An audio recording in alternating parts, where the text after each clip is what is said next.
ನಾಯಕರು ತಕ್ಕ ಚುನಾವಣೆ ಮಾಡ್ತಾ ಇದ್ದಾರೆ, ನೀವು ಅವ್ರು ಅನಿವಾರ್ಯ ಅವ್ರಿಗೆ ನನಗೆ ನಾಯಕತ್ವ ಅನಿವಾರ್ಯ ಇಲ್ಲ ಅನ್ನೋದು.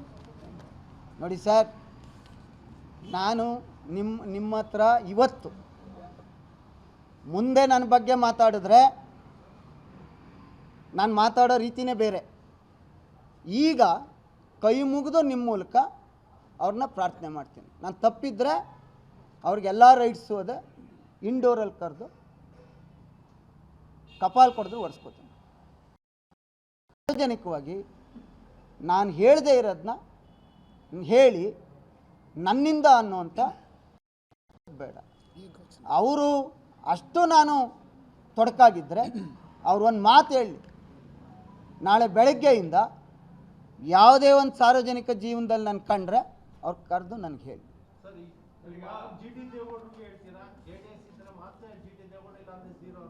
ನಾನು ಹೇಳ್ತಾ ಇರೋದು ನನಗೆ ನನ್ನ ಶಕ್ತಿ, ನಾನು ಏನು ಅನ್ಕೊಬಿಟ್ಟಿದ್ದೀನಲ್ಲ, ನಾನು 3 ಸತಿ ಗೆದ್ದೆ, ಪ್ರಾದೇಶಿಕ ಪಕ್ಷದಲ್ಲಿ ಯಾರೂ ಗೆದ್ದಿರಲಿಲ್ಲ, ನನ್ನ ಕ್ಷೇತ್ರದಲ್ಲಿ 1 ಸತಿ ಗೆದ್ದವ್ರು ಇನ್ನೊಂದು ಸತಿ ಗೆದ್ದಿರಲಿಲ್ಲ, ನನ್ನನ್ನು ನನ್ನ ಜನ ಆಯ್ಕೆ ಮಾಡಿದ್ದಾರೆ ಅಂತ ನಾನು ಹೇಳ್ಕೊತೀನಲ್ಲ. ನಾನು ಗೆದ್ದಿರೋದು ದೇವೇಗೌಡರ ಆಶೀರ್ವಾದ, ಕುಮಾರಣ್ಣರವರ ಶ್ರಮ, ನನ್ನ JDS ಕಾರ್ಯಕರ್ತರ ಹೋರಾಟ, ಅದರಿಂದ ನಾನು ಗೆದ್ದೆ. ಅದರಿಂದ ನಾನೊಬ್ಬ ಇದ್ದೀನಿ. ಇಲ್ಲದೇ ಇದ್ದರೆ ನಾನು ಝೀರೋ.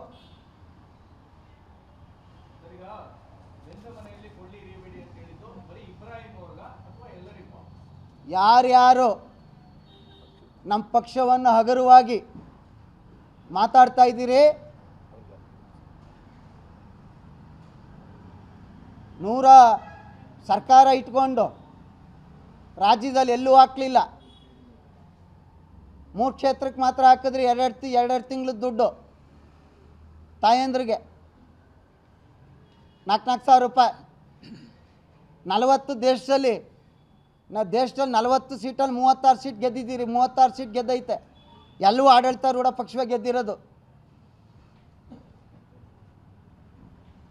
ಸಂಚಿನಿಂದ ಆಸೆ ಆಮಿಷಗಳು ಗೆದ್ದುಬಿಟ್ಟು ಗೆದ್ದಿದ್ದೀರಿ. ಜನ ಆಶೀರ್ವಾದ. ಒಳ್ಳೆ ಕೆಲಸ ಮಾಡಿ. ಬೇರೆ ಪಕ್ಷನ ಯಾಕೆ ಟೀಕೆ ಮಾಡ್ತೀರಿ? ಒಬ್ರು ಹೇಳ್ತೀರಿ ನಮ್ಮ ಅವಶ್ಯಕತೆ ಇಲ್ಲ ಅಂತ ಹೇಳ್ತೀರಿ, ಒಬ್ರು ಹೇಳ್ತೀರಿ ಮುಳುಗೋಯ್ತದೆ. ಜನತಾ ದಳದಲ್ಲಿ ಇರ್ತಕ್ಕಂಥ ಒಬ್ಬೊಬ್ಬ ನಾಯಕರು ಕೂಡ, ಒಬ್ಬೊಬ್ಬ ಕಾರ್ಯಕರ್ತರು ಕೂಡ ಒಂದೊಂದು ಶಕ್ತಿ. ಬಿಟ್ಟು ಬನ್ನಿ, ಗೊತ್ತಾಯ್ತದೆ ನೀವು ಎಷ್ಟು ಶಕ್ತಿವಂತರು ಅಂತ. ಕಾಂಗ್ರೆಸ್ ಲೀಡರ್ಗಳು